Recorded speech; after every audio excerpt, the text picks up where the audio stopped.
सब्बपापस्स अकरणम् कुशलस्स उपसम्पदा सचित्त पर्योदपनम् एतं बुद्धानं शासनम्।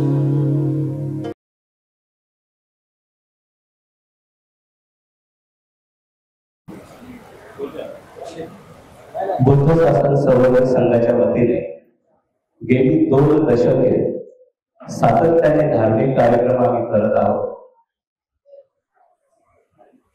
आजच्या या बाबासाहेबांच्या जयंतीनिमित्त बऱ्याचदा प्रश्न असतो की मार्च मध्येच कशी काय जयंती साजरी केली जाते। जानेवारी आला की आपल्या जयंती महोत्सवाला सुरुवात होते। एप्रिल हा असा महिना असतो की संपूर्ण महिना सगळीकडे कार्यक्रम असतात, कुठे डीजे वाजत असतो, कुठे मिरवणुका निघत असतात आणि भयंकर हर्षोल्लासात हा कार्यक्रम होत असतो, जयंती साजरी होत असते। मग व्याख्यान ठेवली मग त्याला उपस्थिती तशा पद्धतीने होत नाही आणि बाबासाहेबांची जयंती संपूर्ण विचारांची जयंती आहे। बाबासाहेबांनी म्हटलेलं आहे की माझी जयंती साजरी करण्यापेक्षा बुद्ध जयंती साजरी करा, पण तिच्याकडे आपण दुर्लक्ष करतो, ती साजरी करत नाही। कारण बाबासाहेबांचा प्रत्येक आदेश हा आपल्याला शिरसावरती आहे आणि त्याचं पालन करणं आपल्याला गरजेचं आहे। 14 नोव्हेंबर 1954 रोजी बाबासाहेबांनी हैदराबाद येथे एक आपल्याला आदेश दिलेला आहे की रोज सकाळ संध्याकाळ बुद्ध विहारात जाऊन बुद्ध वंदना घेतली पाहिजे। दर आठवड्याला वाद विवादात्मक विषय देऊन कोणाला तरी बोलावं, त्यावर व्याख्याने करवली पाहिजे आणि त्याच आदेशाचं पालन थोड्याशा पद्धतीने आम्ही करत आहोत। म्हणून आदरणीय दिनेशजी कांबळे साहेबांना मी या ठिकाणी पाचारण केलं आहे। आतापर्यंत आम्ही बरीच व्याख्याने ठेवली, त्यामध्ये सुषमा अंधारे, विजय मोहिते, दीपक कदम, आदरणीय श्याम तागडे साहेब, राजेश ढाबरे साहेब, राही भिडे, राजाराम पाटील, ज्योती वाघमारे यांची व्याख्याने आम्ही या विभागात करवली आहेत आणि आज आदरणीय दिनेशजी कांबळे साहेब आपल्याला लाभलेले आहेत। ते माजी कुलसचिव मुंबई विद्यापीठात होते आणि त्यांचा विषय फार महत्वाचा आहे। डॉक्टर बाबासाहेब आंबेडकर यांचे शैक्षणिक विचार व समाज क्रांती महत्वाचा विषय आपण आवर्जून उपस्थित राहिला, त्याबद्दल मी आपल्या सर्वांचे या ठिकाणी मनपूर्वक आभार व्यक्त करतो। सर्वप्रथम आदरणीय आमचे मोठे साहेब आलेले आहेत, त्यांची तब्येत ठीक नसताना धन्यवाद। मी जास्त वेळ न घेता या ठिकाणी आदरणीय दिनेशजी कांबळे साहेबांना विनंती करतो की त्यांनी आपल्या व्याख्यानाला सुरुवात करावी। नाही माईक ह्याच्यावर बोला, तो रेकॉर्डिंग साठी आहे। ओके, ह्याच्यात पण बोलावं लागेल। हो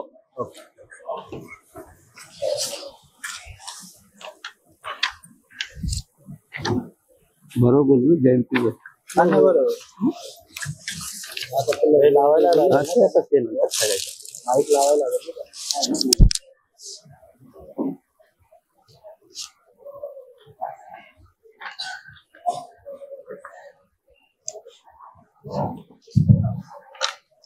तथागत भगवान गौतम बुद्ध,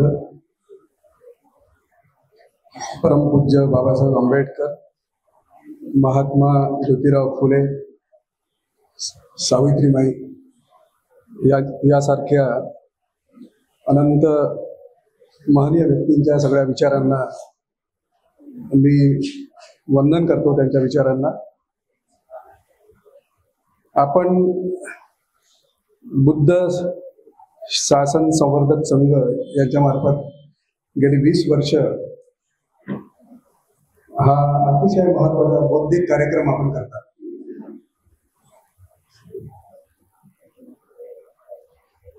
आपण बाबासाहेबांच्या विचार मांडणारे लोक आणि म्हणून आपण आता जी मला 10-12 नाव या ठिकाणी आपण वाचून दाखवले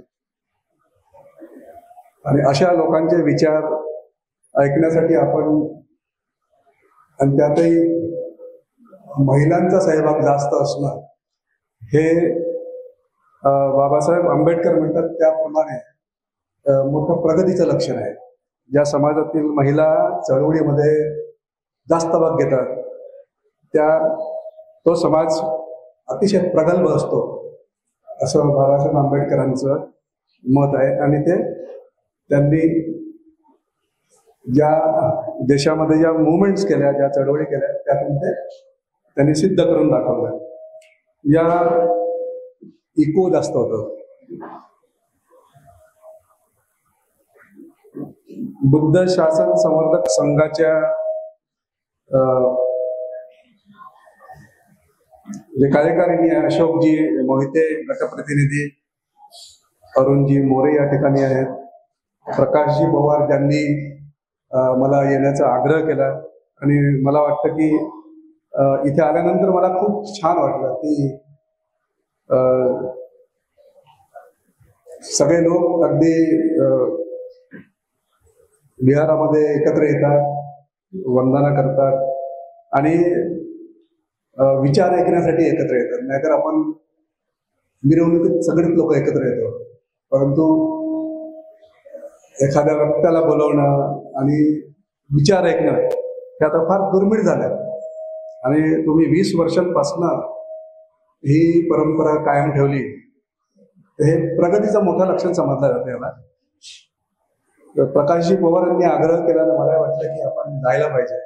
आणि मला आल्यानंतर खरोखर अतिशय आनंद वाटला की आपण एका खूप चांगल्या कार्यक्रमासाठी आलेलो आहोत. रजनी अडसूड, मिलिंदजी कापसे, मिलिंद कदम, महेंद्र धोत्रे, संदीप पवार, मंदाकिनी मोरे, उमेश पवार आणि मनीष जाधव आणि आपण सगळे बसलेले सर्व मान्यवर.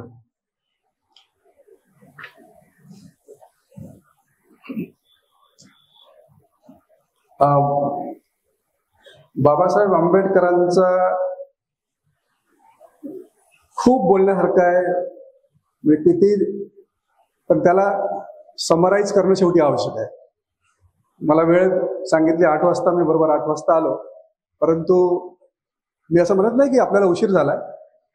3-3 तास उशीर होतो आपल्या कार्यक्रमामध्ये, पण हा अतिशय वेळेत सुरू झालेला कार्यक्रम आहे आणि अतिशय शिस्त पद्धतीने सुरू झालेला कार्यक्रम आहे. मी अनेक पदाधिकाऱ्यांशी या ठिकाणी अनौपचारिक बोलताना मला समजलं की अतिशय कमिटमेंटनी, म्हणजे खूप कमिटमेंटला मराठीत म्हणजे काय म्हणतात त्याला, कमिटमेंट सगळ्यांची आहे आणि अतिशय कमिटमेंटनी लोक 20 वर्षापासनं कार्यक्रम साजरा करतात. बाजूला विहार आहे आणि सगळे एक दुसऱ्यांच्या विचारांनी धार्मिक कार्यक्रम, सामाजिक कार्यक्रम, शैक्षणिक कार्यक्रम, आपली या ठिकाणीची वस्ती आहे. मला वाटतं बाजूलाच बाबासाहेब आंबेडकरांनी जी सहकारी संस्था स्थापन केली होती तीही आजूबाजूला कुठेतरी आहे आणि त्याच्याच बाजूला आपली ही वस्ती आहे. अनेक लोक महानगरपालिकेमध्ये आहेत, काही खाजगी कंपन्यांमध्ये आहेत आणि जसं जसं या आपल्या पिढीला जमलं तसं तसं बाबासाहेबांचा विचार त्यांनी आपल्या घरी, आपल्या संस्थेमध्ये पेरण्याचा आपल्या पद्धतीने प्रयत्न केला, आपल्या पद्धतीने शिक्षण घेतलं.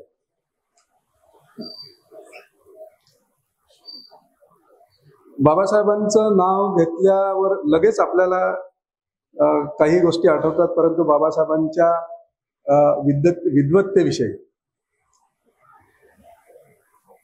तुम्ही तुमच्यापैकी लंडनला वगैरे तुम्ही फिरायला गेला असाल कदाचित. मी त्याच्याबद्दल तुम्हाला सांगणार तुमच्या मुलांना काय दाखवायला पाहिजे तिथे. लंडनमध्ये झुला बघा, अमुक बघा, मेणाचा तो म्युझियम आहे तो बघा, परंतु त्याच्याही पेक्षा काय बघायला मी माझ्या बोलताना तुम्हाला सांगेल आणि तुमच्या मुलांना नक्की त्याचा फायदा होईल. बाबासाहेब आंबेडकरांच्या विद्वत्तेबद्दल भारतातही कुणी आव्हान दिलेलं नाही, परदेशात पण कुणी आव्हान देऊ शकलेलं नाही.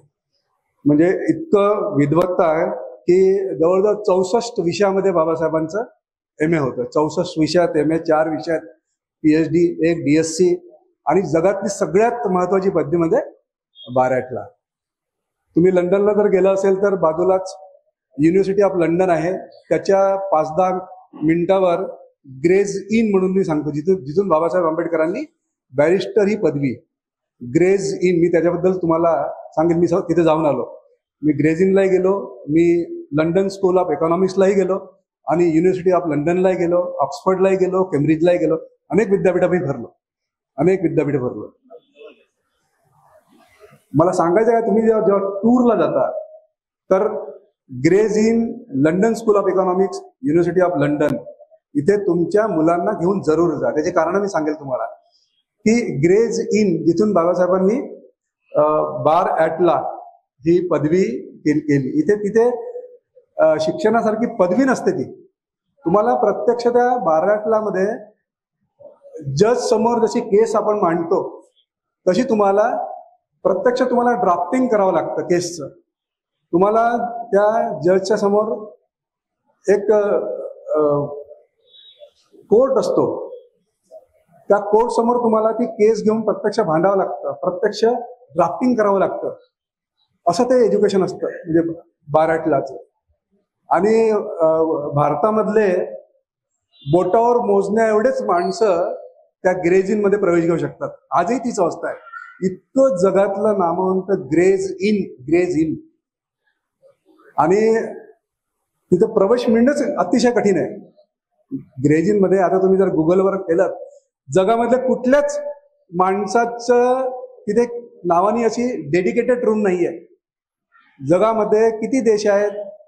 भारताची आजची लोकसंख्या 142 कोटी, 145 कोटी आहे. जगामध्ये एकालाही त्या ग्रेज इन मध्ये स्वतःची डेडिकेटेड रूम करता आलेली नाही, की फक्त आणि फक्त बाबासाहेबांच्या नावाने ग्रेज इन मध्ये खोली आहे. आम्ही एका कॉन्फरन्सला गेलो होतो लंडन स्कूल ऑफ इकॉनॉमिक्स मध्ये. आम्हालाही माहिती नव्हतं की ग्रेज इन मध्ये इतकं मोठं बाबासाहेबांच्या नावाने तिथे रूम आहे म्हणून. आम्हालाही माहिती, कधी वाचनात पण नाही आलं, खरोखर प्रामाणिकपणे सांगतो. पण तिथे गेल्यानंतर कळलं आणि आम्ही इतके भारावून गेलो की आणखी एक अमेरिकेचा एक व्यक्ती आहे आणि बाबासाहेब आंबेडकर, तर दोघांच्याच नावाने तिथे एक डेडिकेटेड रूम असते.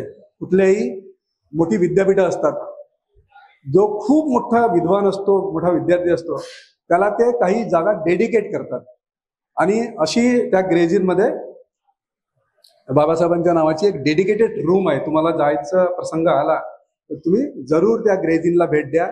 बाजूलाच अगदी 10 मिनिटाच्या अंतरावर आहेत. लंडन स्कूल ऑफ इकॉनॉमिक्स आहे, युनिव्हर्सिटी ऑफ लंडन आहे आणि हे ग्रेज इन आहे.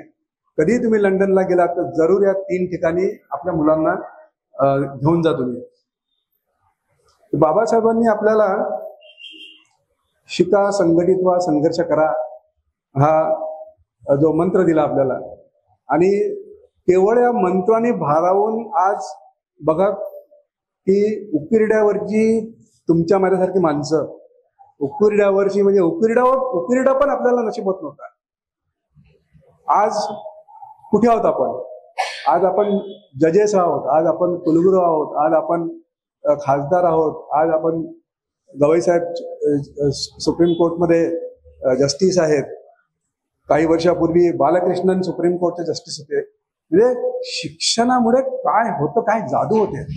म्हणजे शिक्षणामुळे बाबासाहेब आंबेडकरांची जी क्रांती म्हणतात, जर बाबासाहेब आंबेडकर शिकले नसते तर ब्रिटिशांसोबत, जे आता मी पुढे सांगणार आहे, जे वेगवेगळे कमिशन झाले, समजा असा गृहीत धरा की बाबासाहेब 4वी-5वी शिकून थेट राजकारणामध्ये आले असते, तर काय झालं असतं? काय केलं असतं त्यांनी विशेष? स्वतःची वगैरे झाली असती, कदाचित आमदार झाले असते, खासदार झाले असते आणि हिंदू कॉलनीमध्ये खूप मोठा बंगला बांधला असता कदाचित. कारण शिक्षणामुळे काय होतं, आणि एक माणूस जर भारावलेला, डेडिकेटेड माणूस भारावलेला शिकला तर काय होतं हे ही पिढी बघते, अख्खा देश बघतो, अख्खं जग बघते.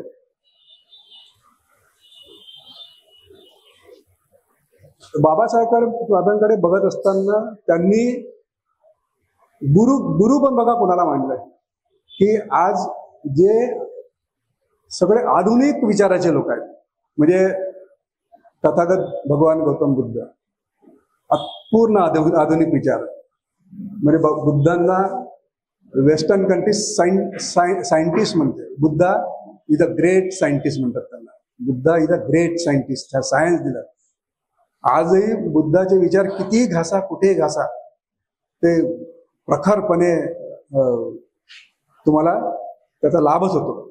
बुद्धाचं कुठलंही तत्वज्ञान तुम्ही अंगीकारतो म्हणून असं म्हटलं तर कुठल्याच बुद्धाच्या तत्वज्ञानानुसार तुम्हाला नुकसान झाल्याचं तुम्हाला दिसणार नाही.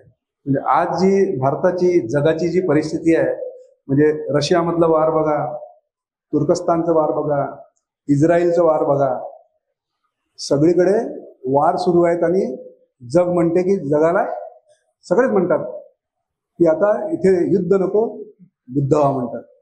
म्हणजे आजही बुद्धाचं तत्वज्ञान म्हणजे कालबाह्य झालेलं नाही. पूर्ण या विज्ञानाच्या कसोटीमध्ये कम्प्लीट सायन्सवर आधारित आहे बुद्ध. आणि म्हणूनच आपण मगाशी चर्चा करताना आपण इथे विपश्यनाचे कार्यक्रम होतो. विपश्यना काय? It is a science. मन शुद्ध करांचं Vipassana it is a science. हे विज्ञान आहे शेवटी. हे काय जादू टोना बुवा बाजी काही नाही याच्यामध्ये. तुम्ही करा. आणि बुद्धही काय म्हणतात? बुद्ध तुम्हाला कधीच म्हणत नाही की यू फॉलो मी. मला मी जसं सांगतो तसं मला फॉलो करा. बुद्ध अजिबातच सांगत नाही. मी सांगितलेलं तुम्ही स्वतः अनुभव घ्या आणि त्याच्यानंतर तुम्ही त्याचं अनुकरण करा किंवा फॉलो करा. तर दुसरे गुरु कबीराचे डोहे आजही तितकेच प्रचलित आहेत. कबीराचे डोहे आजही तेवढेच प्रचलित आहेत. आणि आजही महात्मा फुल्यांचं तत्वज्ञान जे एज्युकेशन पासून ते अर्थाने अनिती कशी झाली ते तो जो त्यांचा कोट आहे. म्हणजे विद्येविना मती गेली, मती विना नीती गेली, नीती विना गती गेलं, गती विना वित्त गेलं, वित्त विना शूद्र खचले आणि इतके अनर्थ एका अविद्येने केले. ह्या एवढ्याशा 3-4 ओळीमध्ये आजही या तत्वज्ञानावर समाजकारण आधारित आहे, अर्थकारण आधारित आहे. अंधश्रद्धा नाहीशी झाली पाहिजे ते आधार आहे. म्हणजे कुठला आधार या वाक्यामध्ये आहे? महात्मा फुले अजिबात PhD नव्हते, परंतु अतिशय चांगले विज्ञानाला मानणारे होते. इंग्रजी शाळेमध्ये शिकले. तुम्हाला माहिती आहे. आता आपला विषय थोडा वेगळा आहे, पण विषय निघाला म्हणून अगदी ओघाओघानेच मी मुद्दे घेत आहे. तर आणि इतके सायंटिफिक गुरु त्यांनी मानलेले आहेत. असं नाही की कोणत्याही गुरुला त्यांनी गुरुची उपमा दिलेली आहे. कुठलाही बाबा नाही. ज्या व्यक्तीचे विचार काळाच्या कसोटीमध्ये उभे राहू शकतील, कितीही त्यांना त्यांची चिकित्सा झाली, कोणत्याही काळामध्ये त्या विचाराची चिकित्सा झाली, तर त्या चिकित्सेमध्ये त्या महान व्यक्तीचे विचार तेवढ्याच प्रभावीपणे टिकले पाहिजे, तेवढ्याच प्रभावीपणे त्या गरीब स्त्रीलाही लागू झालं पाहिजे. एक मोलकरीण घराचं काम करणारी तिलाही तो विचार रुजला पाहिजे आणि एक फ्लॅटमध्ये राहणारा आपला व्यक्ती त्यालाही तो विचार रुजला पाहिजे. इतके ते काळाच्या ओघामध्ये टिकणारे या तिन्ही लोकांचे तत्वज्ञान आजही आपल्याला लागू आहेत विज्ञानाच्या कसोटीवर. आणि म्हणून अतिशय विचारपूर्वक बाबासाहेब आंबेडकरांनी या तिघांनाही आपलं, मला किती बोलायचं आहे, काळाच्या कसोटीवर टिकतील असेच विचार त्यांनी मांडले आहेत. बाबासाहेबांचा 91चा जन्म 56ला आपल्यातून निघून गेले. किती वर्ष? 65 वर्ष. आपण 100 वर्ष जगतो. आपण काय केलं? दिवे लावले आपले. म्हणजे मी स्वतः किती दिवे लावले मला प्रश्न विचारला तर काय मी दिवे लावले? मी PhD केलं, माझ्या कुटुंबाचा उदरनिर्वाह करासाठी नोकरी केली,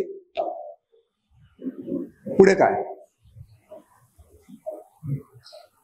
म्हणजे स्वतःला आपण प्रश्न विचारला तर आम्ही पण आमच्या विभागामध्ये अशाच पद्धतीने तुम्ही एक माझं छोटंसं आमचं काम आहे विरारमध्ये, तुम्ही आलात तर हे काम आम्ही करतो. जे बोलतोय ते बऱ्याचशा ऍक्टिव्हिटी आम्ही करतो, नंतर गप्पामध्ये सांगू. पण मी जनरली बोलतोय की काय दिवे असे लावतोय आपण. मला वेळ मिळत नाही, पहिली सबब आपली खूप बिझी आहे, वर्गणी कोणाकोणाला द्यायची, हेच आपले प्रश्न. लोक सगळे पैसे खातात. अरे पण तू किती लोकांना वर्गणी दिली, किती लोकांनी पैसे खाल्ले, देऊन तर बघा ना. कोणीतरी काम करते ना, कोणीतरी काम करते समाजामध्ये, तर त्यांना देऊन तर बघा. किती खाणार आहे, तुम्ही किती लाखो कोटी दिलेले आहेत. असं तुम्ही खूप तुमचं घरच रिकाम होईपर्यंत तर दिले नाही ना कोणी. म्हणजे 10 रुपये देतो आणि 1000 रुपयाचा बॅलन्स शीट मागतो. म्हणजे हे प्रॅक्टिकल आहेत. मी काही गोष्टी प्रॅक्टिकली पण तुमच्याशी, लेक्चर नाही आपला संवाद आहे. मी पण तिथेच बसणार आहे. मी काही आकाशातून पडून काही उपकलश झालेलं नाहीये. मी पण शून्यातूनच आहे. माझी आई अगदी मोलकर्णीपासून माझ्या आईचा प्रवास आहे. त्यामुळे मी काय असं फार असं श्रीमंत घराण्यातला वगैरे असा काही भाग नाहीये. मी पण सगळं आयुष्य बघितलेलं आहे. फाटके कपडे पण घातलेले आहेत. उपास काय म्हणतात, चप्पल नसली काय होतं. शाळेमध्ये तुम्हाला कल्पना असेल की पूर्वी कंपल्सरी शर्टिंग करावं लागायचं आणि मग मुलांचे पॅन्ट फाटके असायचे. पूर्वी असं गोल शर्ट असायचे, तुम्हाला माहित आहे. मग मुलं काय करायचे, हा गोल आहे ना, हा असा मागे ठेवायचे आणि पुढचा गोल आहे तो शर्टिंग करायचे, म्हणजे आपली फाटकी पॅन्ट दिसायला नको. एक दोन्ही त्याच्यातून बघ, दोन्ही अर्थ तुम्ही काढू शकता. एक फॅशन पण झाली आणि आपलं जे फाटकं आहे ते झाकणं पण झालं. तर हे सांगायचं तात्पर्य काय की तुमच्याशी मी संवाद साधतो. मी काही आयव्हरी टॉवर मधून नाही साधत. मी हे ग्राउंड सगळं बघितलेलं आहे. ग्राउंड बघितलेलं आहे. गरिबी काय असते, दुःख काय असते, फाटकी पॅन्ट काय असते, उपास राहिला म्हणजे या सगळ्या परिस्थितीतून मी देखील पूर्ण प्रवास केलेला आहे. माझा तुम्ही प्रवास कुठूनही तुम्ही शोधू शकता. विरारमध्ये मला 80ला मुंबईला आलो. विरारमध्ये जवळपास 86 पासून आहे. मुंबई विद्यापीठ तुमच्या बाजूलाच आहे. मुंबई विद्यापीठामध्ये नाही तर कसं होते, आपण लोकांना बोलवतो, खूप भाषणं देतो, तो खूप तत्वज्ञान सांगतो आणि प्रत्यक्ष जीवनामध्ये त्याचा तो अंमल करत नाही. तर असा म्हणजे सांगण्याचा मुद्दा असा की जो व्यक्ती आपण बोलवतो किंवा जो व्यक्ती बोलतो, तो व्यक्ती जे आपल्याला सांगतो तो त्याच्या व्यक्तिगत जीवनामध्ये करतो की नाही हे देखील पाहणं आपली जबाबदारी आहे. जर मी समजा काहीच करत नसेल आणि नुसतं तत्वज्ञान म्हणून तुम्हाला सांगत असेल तर तेवढं ते तुम्हाला टच होत नाही, तुम्हाला ते तुमच्या हृदयाला भिडत नाही. आणि जो मनापासून ह्या सगळ्या गोष्टी करतो ना, जेव्हा संवाद साधतो तो वो बात अपनी दिल को लगती है, म्हणजे मनापर्यंत जाते. म्हणून सांगायचं तात्पर्य हे तिघांचे उदाहरणं तुम्हाला दिलेली आहेत. त्या तिघांनी तत्वज्ञान सांगितलं परंतु जे करतात तेच सांगितलं. म्हणजे स्वतः केलं. म्हणजे बाबासाहेब आंबेडकरांनी जे आपल्याला सांगितलं किंवा फुल्यांनी जे आपल्याला सांगितलं ते त्यांनी त्यांच्या व्यक्तिगत जीवनात पण त्या गोष्टी केलेल्या आहेत त्यांनी. आणि तेव्हाच मग जनतेमध्ये जाऊन सांगितलं की स्त्रियांचा आदर करा, जो निराधार असेल त्याला मदत करा, जो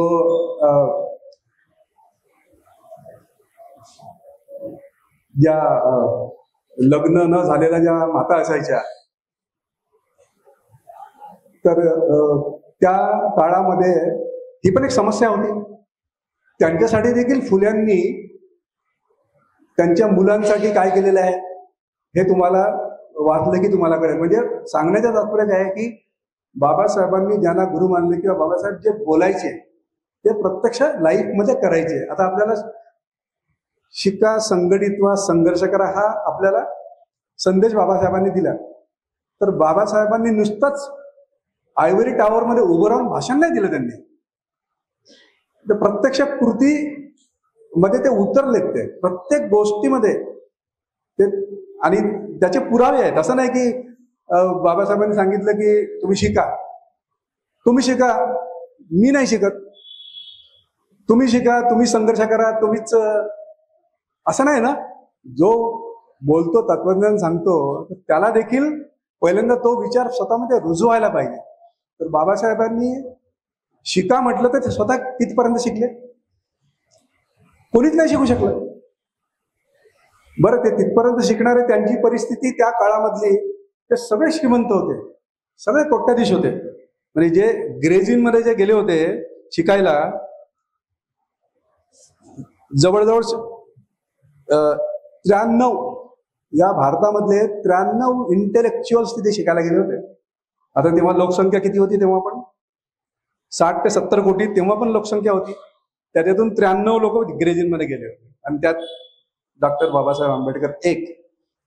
काय परिस्थिती होती? जेवणाला म्हणजे खडगे भरायला तरी होतं काय?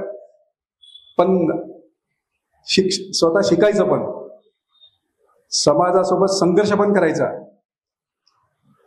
अस्पृश्य म्हणून जे अवहेलना सहन करायची तेही सहन करायची. घराच्या लोकांची पोटाची खडगी भर तेही करायचं. कारण हे सगळं का करावं लागलं त्यांना? मिळालेच मुळात 65 वर्ष मिळाले आणि त्या 65 वर्षामध्ये इतकं मोठं मिरॅकल म्हणजे त्याची कल्पनाच नाही करू शकत. बरं, त्या काळामध्ये लग्न पण लगेच व्हायचे.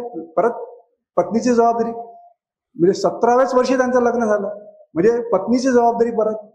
अरे 17व्या वर्षात लग्न झाल्यानं तो माणूस लंडनला जातो आणि परत लंडनवरूनच इथे जे, आता मला माझीच काळजी नाही ना, इथे अख्ख्या अस्पृश्य समाजाचं जे दुःख आहे ते दुःख वेशीवर टांगायचं आहे आणि त्यांना त्या दुःखातून मुक्ती पण करायची आहे. तर असे तिथे शिकायला जाणं म्हणजे आता तिकाला वेगवेगळ्या काय फॅसिलिटीज आहेत, काय स्कॉलरशिप्स आहेत, तर त्या देखील त्यांना शोधाव्या लागल्या. आज आपल्याला कम्प्युटरवर क्लिक केलं की कुठली स्कॉलरशिप आहे आपल्याला लगेच कळते. त्या काळात ना कम्प्युटर, ना टेलिफोन, ना ओळख्या, परंतु त्यांची कीर्ती बघून बडोदा तुम्हाला सगळ्यांना माहित असेल, त्यांना स्कॉलरशिप मिळाली. मुंबई विद्यापीठामधनं त्यांनी BA केल्यानंतर ते थांबले असते, कुठेतरी नोकरी केली असती आणि चला बाबा माझं लग्न झालं, आता चला आपण आता मस्तपैकी कुठेतरी क्लार्क म्हणून नोकरी करायची आणि आपला संसार करायचा. पण तसं नाही केलं ना, कारण त्यांना वेगवेगळे चॅलेंजेस होते. म्हणजे जेव्हा अशी काही एखादी परिस्थिती असते तर कोणीतरी युगपुरुष जन्माला येतो आणि त्या युगपुरुषापुढे जर आव्हानं असतील तरच तो जन्माला येतो. म्हणजे ऍडव्हर्स परिस्थिती जर नसती, सगळं काही सुखासुखी मिळत गेलं असतं तर कदाचित ते बाबासाहेब आंबेडकर नसते झाले, ते भीमराव आंबेडकरच झाले असते. Doctor Bhimrao Ambedkar MA PhD बार ॲटला असे झाले असते. परंतु एखादी ध्येयाने पछाडणं आणि ते ध्येय स्वतःचं नाही, स्वतःच्या कुटुंबाचं नाही, तर अख्ख्या देशातल्या अस्पृश्यांचे दुःख, वेदना ह्या सगळ्या वेशीवर टांगायच्या. मग कोणाच्या वेशीवर टांगायच्या? तर ब्रिटिश सरकार आहे, ब्रिटिश सरकारच्या वेशीवर टांगायला पाहिजे. तिकडे शिक्षण पण घ्यायचं ब्रिटिशांशी, जे आपल्याला संवाद साधता येते. इंग्रजी चांगलं असल्यामुळे ब्रिटिशांचे संवाद, त्या काळात एवढे शिकलेले जे इतर समाजातील बडी मंडळी असताना देखील ब्रिटिशांच्या जवळपास सगळ्या कमिट्यांवर तुम्हाला बाबासाहेब आंबेडकर कुठल्या तरी पोलिसांनी कुठल्या तरी प्राधिकरणावर त्यांच्या नेमणुका ब्रिटिश काळामध्ये झालेल्या आहेत. कशामुळे?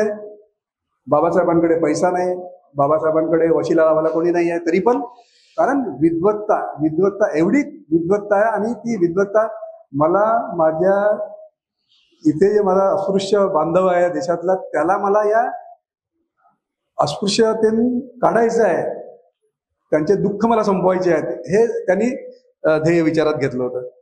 आणि तुम्हाला आश्चर्यकारक गोष्ट, लोक 50 वर्ष होतात, आताही PhD करतात. म्हणजे तुमच्याकडे कोणी जर BA MA झाले असतील सायकोलॉजीमध्ये किंवा सोशॉलॉजीमध्ये, तर त्यांनी गुगलवर सर्च केला तर त्याला कळेल, बर्ट्रांड रसेल या नावाचा एक मोठा फिलॉसॉफर, आणि त्याला नोबेल माहिती आहे, नोबेल पारितोषिक कोणाला मिळते? जगामधल्या लोकांना नोबेल पारितोषिक मिळते त्याचं खूप जागतिक लेवलचं काम असलं तर जगामधला हा जो बर्ट्रांड रसेल होता तो नोबेल लॉरेट.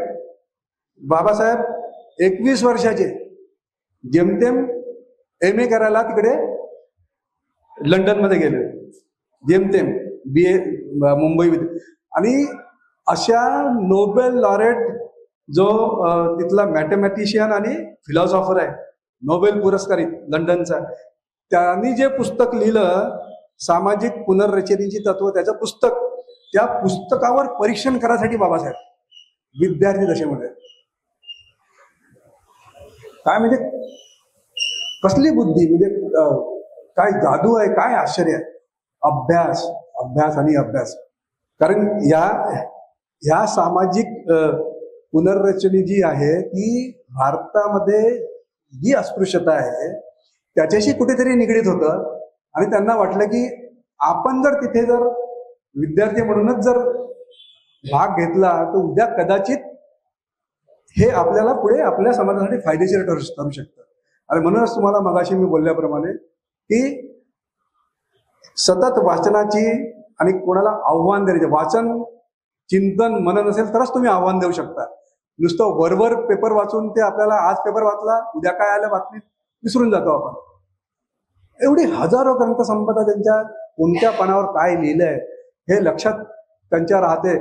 आणि म्हणून एक 21 वर्षाचा युवक एवढ्या मोठ्या नोबेल लॉरेटच्या पुस्तकाचं परीक्षण करतो आणि आपली मतं नोंदवतो, म्हणजे विचार करण्यासारखी गोष्ट आहे. तर अशा पद्धतीने, आणि मला वाटतं त्याच 21व्या वर्षामध्ये हे संशोधन हे बघा, आणि 22व्या वर्षी बाबासाहेब आंबेडकरांचे जे वडील होते त्यांचं निधन झालं. आता निधन झाल्यानंतर माणूस किती खचून जाणार. एकतर 21 म्हणजे काय फार मोठं वय नाहीये, आणि बरं पुढे आव्हानं आहेत, आव्हानाचं डोंगर आहे.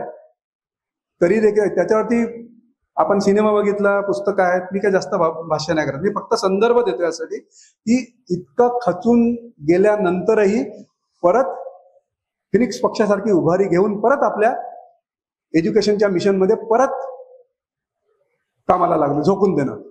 म्हणजे हा पॉईंट महत्वाचा आहे की नाहीतर तुमच्या माझ्या जीवनामध्ये काय, जर इतक्या 21व्या वर्षामध्ये जर समजा तुमचे माझे वडील गेले किंवा कोणत्याही आप्तेष्ट जर निधन झालं तर आपल्यावर काय प्रसंग ओढवेल. आपण इतक्या लवकर कदाचित लंडनवरून एखाद्या समजा परिस्थिती चांगली असती तर लंडनवरून तो सरळ आई बोलली असते, बाबा रे ये तू इकडे, आणि तो इथं परत आला असता. तर संदर्भ फक्त तो आहे. तर त्यांच्या वडिलांच्या निधनाच्या नंतरच ती जी मगाशी तुम्हाला जी स्कॉलरशिप सांगितली होती त्या स्कॉलरशिपचा ऍग्रीमेंट होता, 10 वर्षाचा ऍग्रीमेंट होता. म्हणजे बाबासाहेबांनी 10 वर्ष तिकडे शिकावेत आणि 10 वर्ष शिकल्याच्या नंतर त्या बडोदा संस्थानाकडे रुपये किती होते त्या काळाचे 125 रुपयामध्ये त्यांनी तिथे नोकरी करायची. 125 रुपये त्या काळातील काहीतरी व्हॅल्यू असणारच. सांगायचं तात्पर्य असं आहे की त्या अग्रीमेंटनुसार बाबासाहेब तिथे बडोदा संस्थानिकमध्ये काम करतात आणि त्यातले अनुभव तुम्हाला माहिती आहेत की तुम्ही परत त्या अनुभव सांगण्याची गरज नाहीये. आणि त्याच्यामुळे त्यांना परत ती नोकरी त्यांना सोडावी लागते त्यांना. आणि लगेच काही दिवसाच्या नंतर कोलंबिया जी युनिव्हर्सिटी आहे कोलंबिया, त्याच्यामध्येही एक समाजशास्त्राचे अतिशय विद्वान, ज्यांचं नाव होतं गोल्डन विजनर, त्यांच्या एक सेमिनार होता. म्हणजे विद्यार्थी दशेतच असताना अँथ्रोपॉलॉजी, परत समाजाचं शास्त्र, वंशाचं शास्त्र, म्हणजे इतक्या मोठ्या मोठ्या विद्वानांच्या सेमिनारमध्ये जाऊन त्यांच्यावर क्रिटिकली त्याचं एनालिसिस करणं, म्हणजे इतक्या कमी वयामध्ये त्यांनी त्या गोल्डन विजनरच्या सेमिनारमध्ये आपला प्रबंध सादर केला. नंतर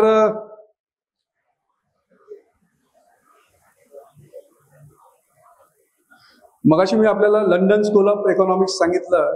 आता लंडन स्कूल ऑफ इकॉनॉमिक्स सांगण्याचं कारणच हे आहे की त्या लंडन स्कूल ऑफ इकॉनॉमिक्स आणि युनिव्हर्सिटी ऑफ लंडन, जितके नोबेल लॉरेट तुम्हाला दिसतात ना जगामध्ये, त्यातले 75% नोबेल लॉरेट ह्या एकट्या 2 विद्यापीठामध्ये आहेत जगामधले. म्हणजे नोबेल लॉरेट हे असणं म्हणजे हे जगातलं सगळ्यात मोठं आहे. जसं आपल्याकडे भारतरत्न आहे तसं नोबेल लॉरेट म्हणजे अतिशय मोठी पदवी आहे. तर तुम्ही लंडनला जर गेलात त्या लंडन स्कूल ऑफ इकॉनॉमिक्समध्ये आपण जरूर भेट द्या, कारण त्याच ठिकाणी आणि तिथे बाबासाहेबांचा एक पुतळा आहे. जिथे बाबासाहेब अभ्यास करायचे तेही तिथे तुम्हाला त्या ठिकाणी बघायला मिळेल.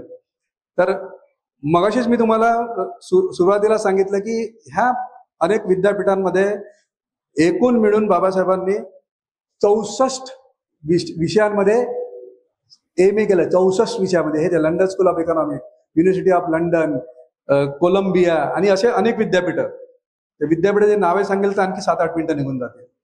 तर 64 विषयांमध्ये मास्टर्स, 4 विषयामध्ये PhDचे ग्रंथ मी तुम्हाला नक्की सांगेल. आणि डॉक्टर ऑफ सायन्स DSc हे देखील म्हणजे अशी साधी पदवी नाहीये.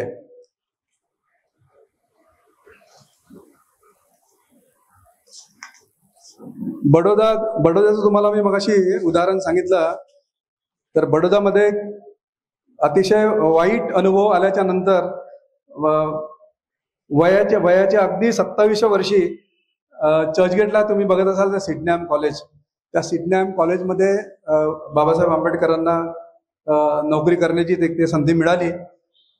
आणि अर्थशास्त्राचे प्राध्यापक असल्यामुळे आणि एकूण 64 विषयांमध्ये त्यांचं मास्टर्स असल्यामुळे वेगवेगळ्या विषयावर ब्रिटिश गव्हर्नमेंट त्यांना कन्सल्ट करायचं. याच विषयाला अनुसरून पॉलिटिकल सायन्स असेल, सोशॉलॉजी असेल, अँथ्रोपोलॉजी असेल, त्याच काळामध्ये एक साऊथ ब्युरो कमिशन आलं होतं ब्रिटिशांचं, साऊथ ब्युरो कमिशन. आणि मतदार या देशामध्ये आता मतदानाचं काय करायचं, कोणाला मतदार म्हणायचं, कोणाला मतदानाचा अधिकार द्यायचा, त्याला लुथियन आयोग पण बोलायचे. तर हा साऊथ ब्युरो कमिशन पुढे बाबासाहेब आंबेडकरांनी भारताच्या वतीने आणि ह्या सगळ्या अस्पृश्य समाजाच्या वतीने तिथं बाजू मांडली. आणि 1919 आणि 1929 ब्रिटिशांचं राज्य होतं, त्याचे प्रोव्हिन्स होते, त्या प्रोव्हिन्शियल स्टेट्स होते.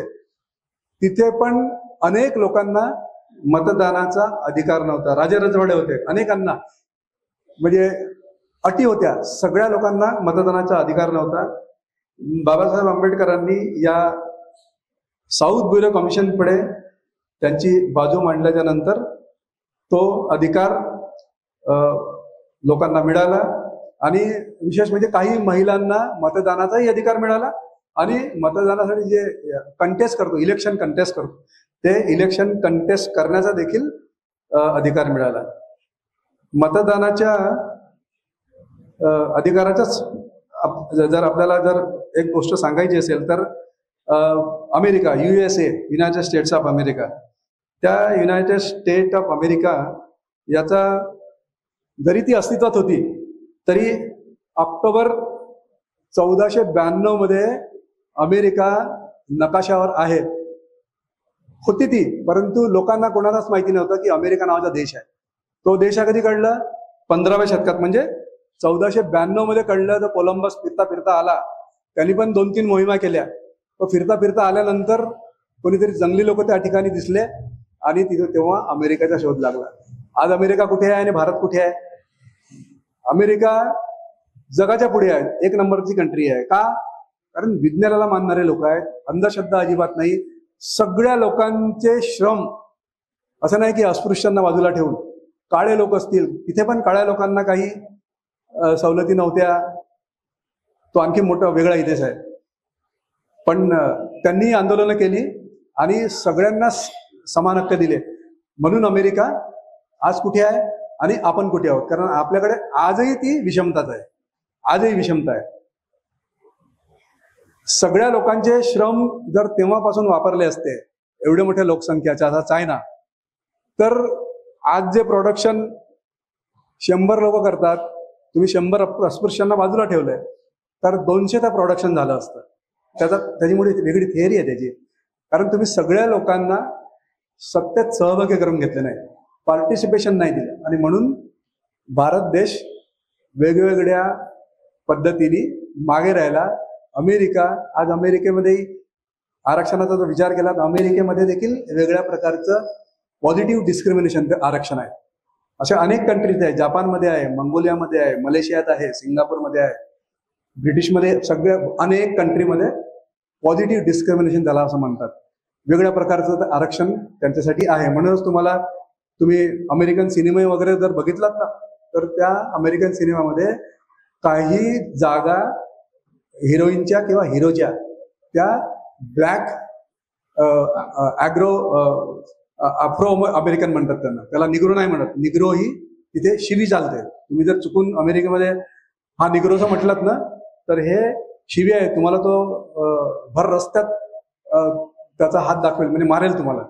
तर सांगण्याचं तात्पर्य काय, तिथे देखील अमेरिकेत देखील महिलांना मतदानाचा अधिकार नव्हता. तो अमेरिकेला जो मतदानाचा अधिकार आला 1964 मध्ये महिलांना अधिकार आला. आपल्याकडे बाबासाहेब आंबेडकरांनी जी घटना लिहिली, 2 वर्ष 11 महिने 17 दिवस श्रम करून, आणि हे जास्त ओव्हर त्यांचं हे झालं, खूप त्यांना एक्झर्शन झालं. म्हणूनच त्यांची जी नंतरची जी प्रकृती आहे ती खूप खालावत गेली आणि त्यांचं लवकर निधन झालं खरं म्हणजे. पण त्यांनी त्याची काही काळजी नाही केली. सांगायचा मुद्दा काय की अमेरिका एवढा विद्वानांचा देश आहे, इतका ऍडव्हान्स आहे, तिथे देखील 1964 मध्ये काही लोकांना मतदानाचा अधिकार मिळाला. परंतु बाबासाहेब आंबेडकरांची घटना बघा, जेव्हा ड्राफ्टिंग कमिटीचे चेअरमन जेव्हा बाबासाहेब आंबेडकर होते, त्यांनाही प्रेशर होतं की तुम्ही फक्त ग्रॅज्युएट लोकांनाच मतदानाचा अधिकार द्या. तुम्ही जर तिथे पार्लमेंटचे जे डिबेट जर वाचले तर तुम्हाला कळेल, त्याच्यामध्ये जबरदस्त त्यांच्यावर प्रेशर होतं. तर ते म्हणाले की माझ्या इथल्या देशातल्या ज्या वंचित घटकांचं मी काय करू, काय त्यांना कसं काय वंचित ठेवू शकतो, मी हे करणारच. आणि तिथल्या त्यावेळेस राज्यकर्त्यांची बाबासाहेब आंबेडकरांनीच घटना लिहिली पाहिजे, ह्या सगळ्यांचा तिथे आग्रह होता. तो तुम्हाला सिनेमामध्ये, पुस्तकामध्ये आहे. मी आणखी त्याचं विश्लेषण करून आणखी वेळ जाईल. कारण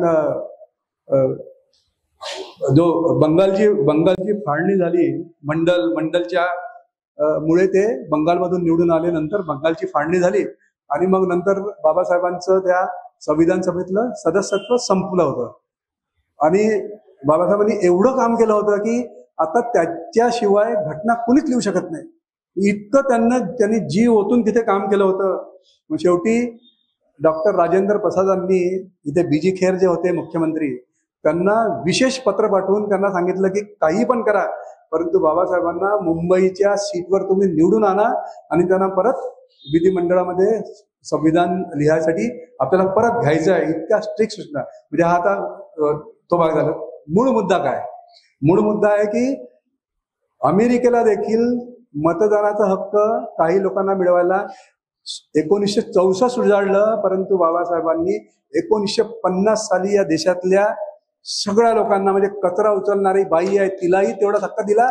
आणि टाटा, बिर्ला, अंबानी, अदानी त्याच्याच किमतीमध्ये बाबासाहेबांनी किती म्हणजे विद्वत्ता किती विचार किती, म्हणजे हा जो शिक्षण, म्हणून म्हटलं शिक्षण आणि सामाजिक क्रांती. आणि कुठलंही, दिस इज कॉल्ड ब्लडलेस रेव्होल्युशन, म्हणजे कुठलाही रक्ताचा थेंब न वाहता केलेली क्रांती, म्हणजे that is called bloodless revolution.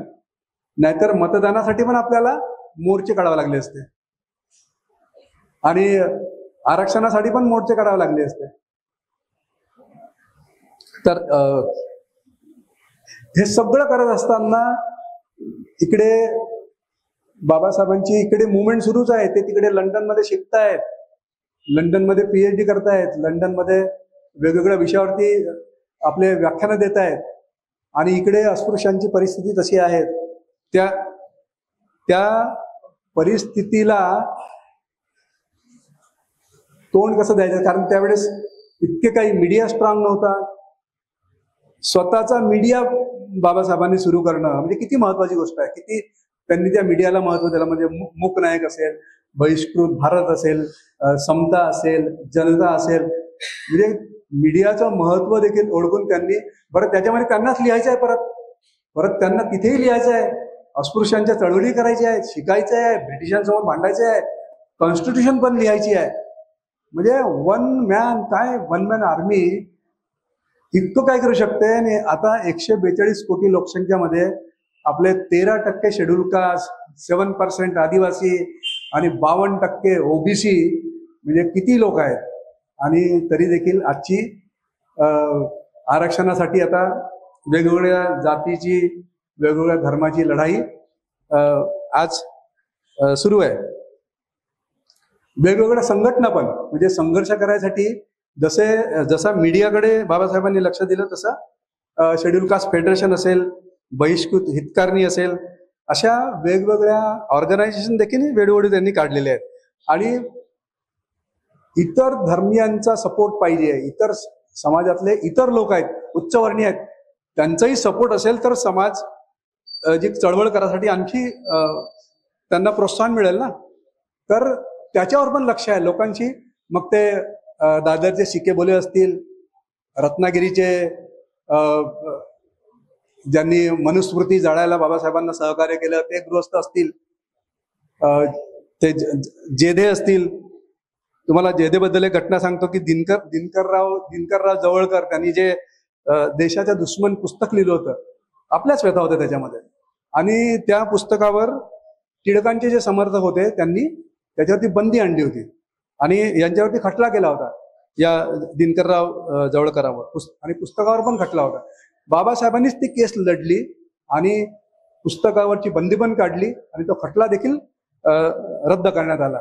म्हणजे एकाच वेळेस वेगवेगळा संघर्ष, म्हणजे इकडे मनुस्मृती पण जाळायची आहे, इकडे जे समविचारी लोक आहेत त्यांना सोबत पण घ्यायचं आहे. तर असा केवळ का करू शकले, किंवा मतदानाचा हक्क जो अमेरिकेत नव्हता तो भारताच्या लोकांना 50 मध्ये सगळ्यांना देऊन टाकला.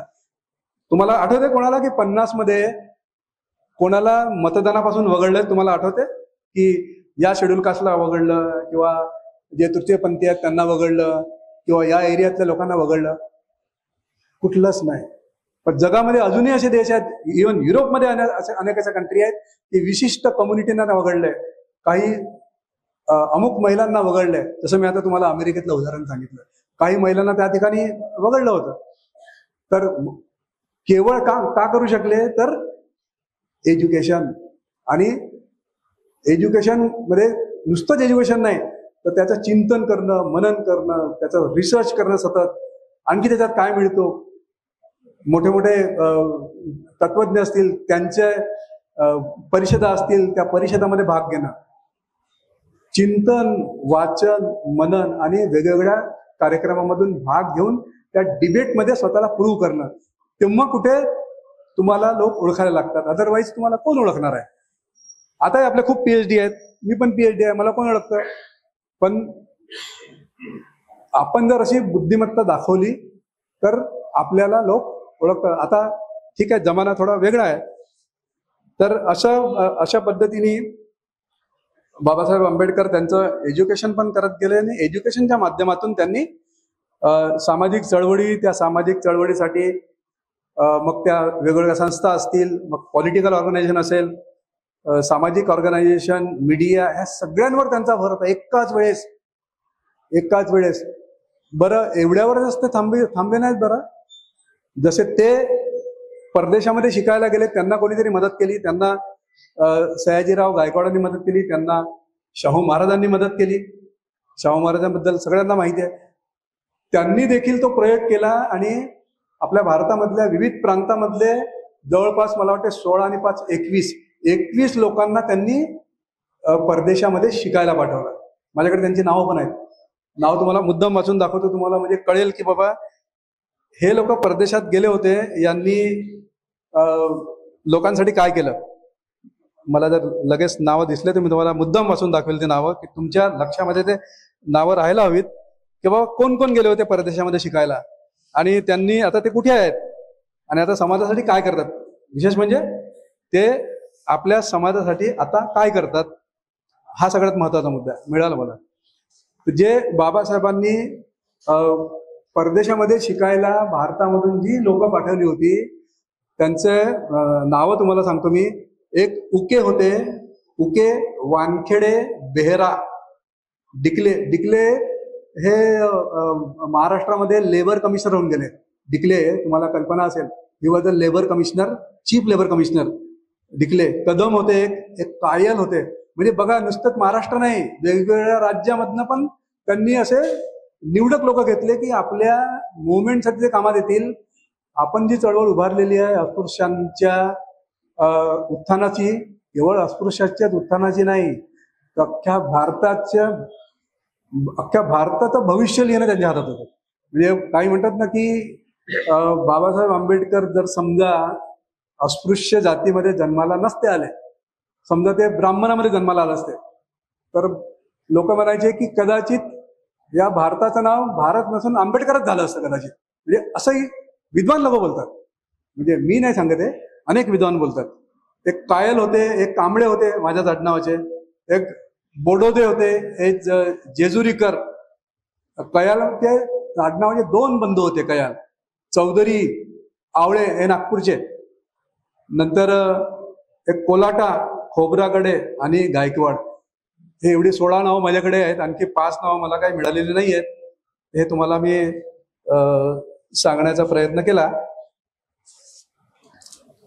आणखी सांगण्यासारखं खूप आहे, परंतु आता 9:30 वाजत आलेले आहेत. त्यामुळे मी विद्यापीठात काम केलंय एज्युकेशनमध्ये. मला माहिती आहे लोक 45 मिनिटं ऐकू शकतात.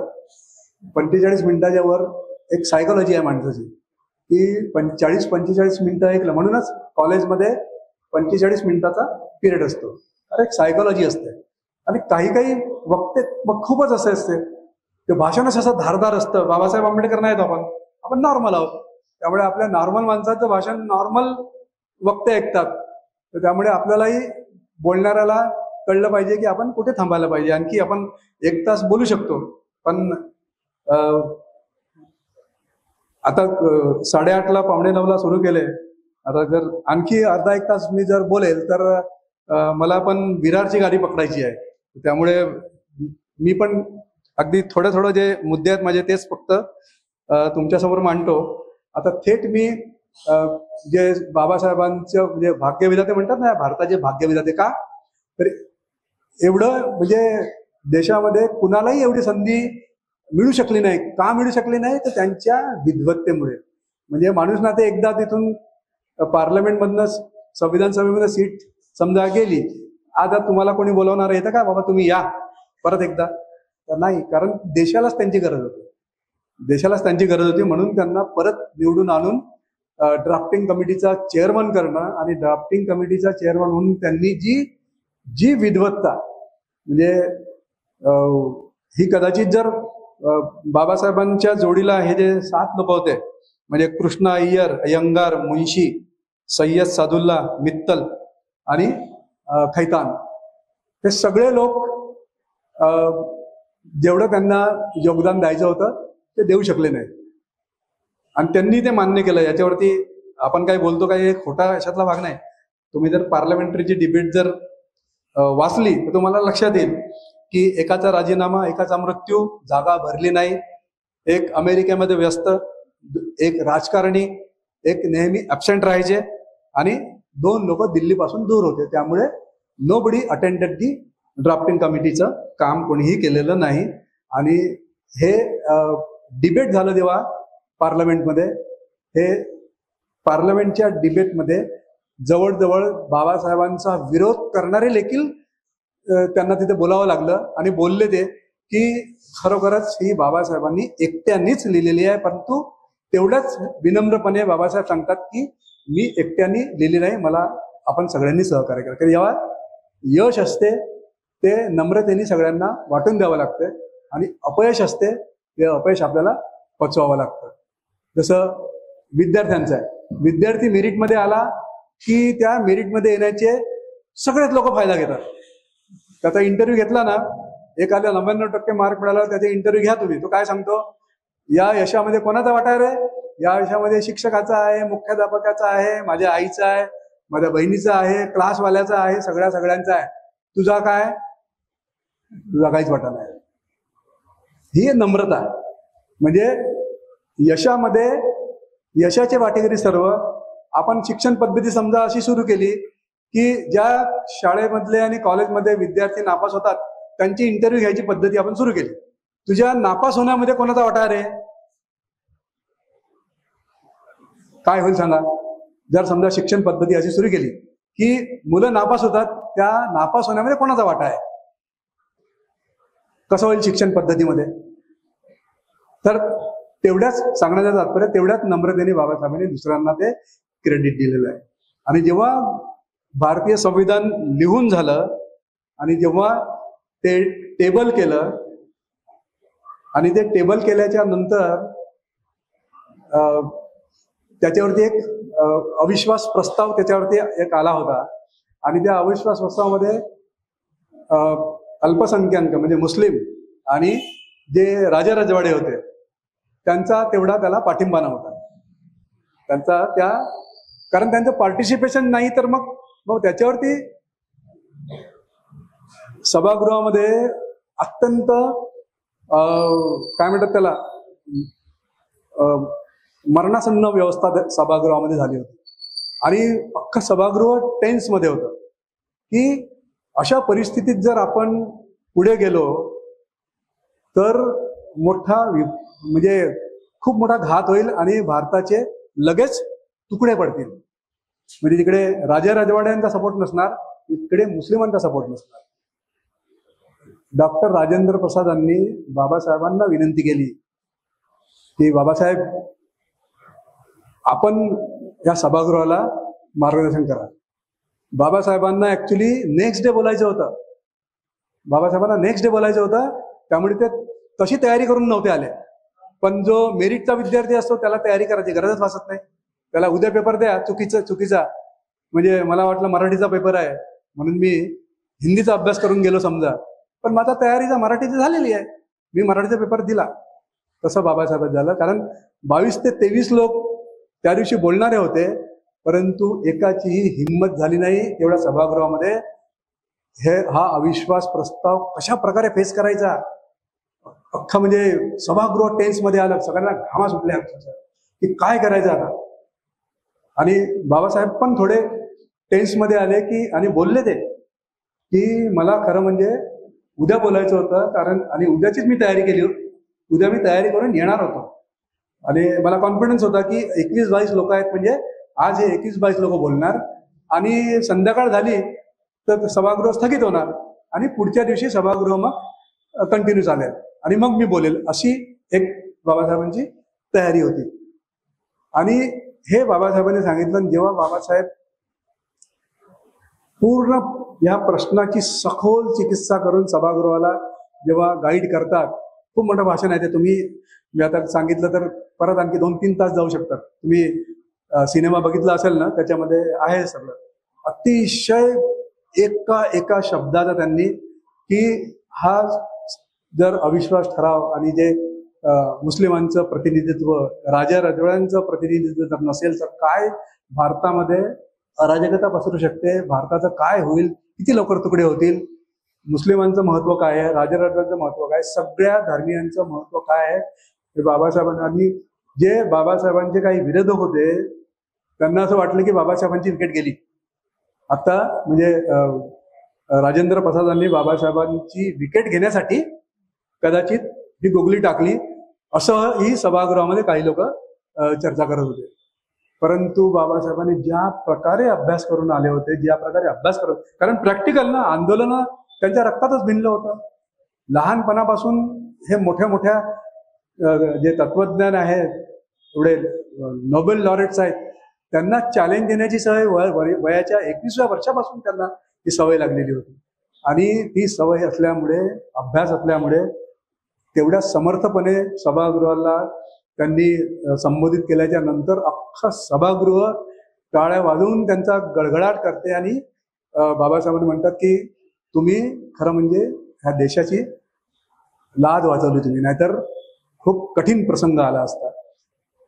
आणि जेव्हा हे सगळं झाल्यानंतर जेव्हा पूर्ण 2 वर्ष, आता जवळ डिबेटला पण जेव्हा हे संपूर्ण संविधान जेव्हा तयार झालं आणि संविधान तयार झालं तर नंतर पण त्याच्यावरती जवळपास 1 वर्ष 2 महिने डिबेट चालल्या की प्रत्येक कलमातला शब्द म्हणजे स्वातंत्र्य म्हणजे काय, समता म्हणजे काय, बंधुत्व म्हणजे काय, एका शब्दात आणि ते लोकांनाच अर्पण का करायची, देवाला का नाही अर्पण करायची, अल्लाला का नाही करायची.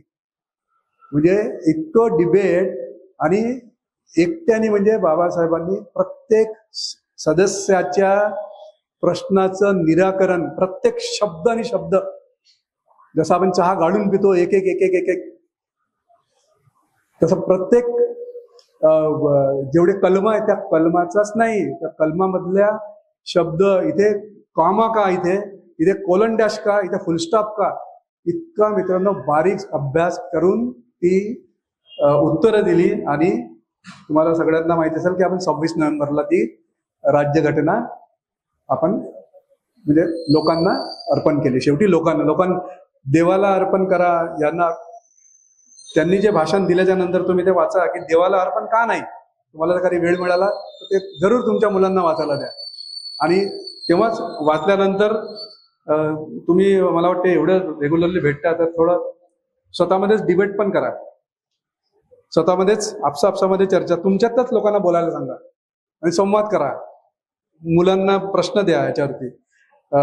जनरल नॉलेज आता काय परीक्षा स्पर्धेचं युग आहे ना, तर मुलांना आतापासून स्पर्धेची तयारी कशी करायची, जनरल नॉलेज आता हे जेवढं आहे सगळं जनरल नॉलेज आहे.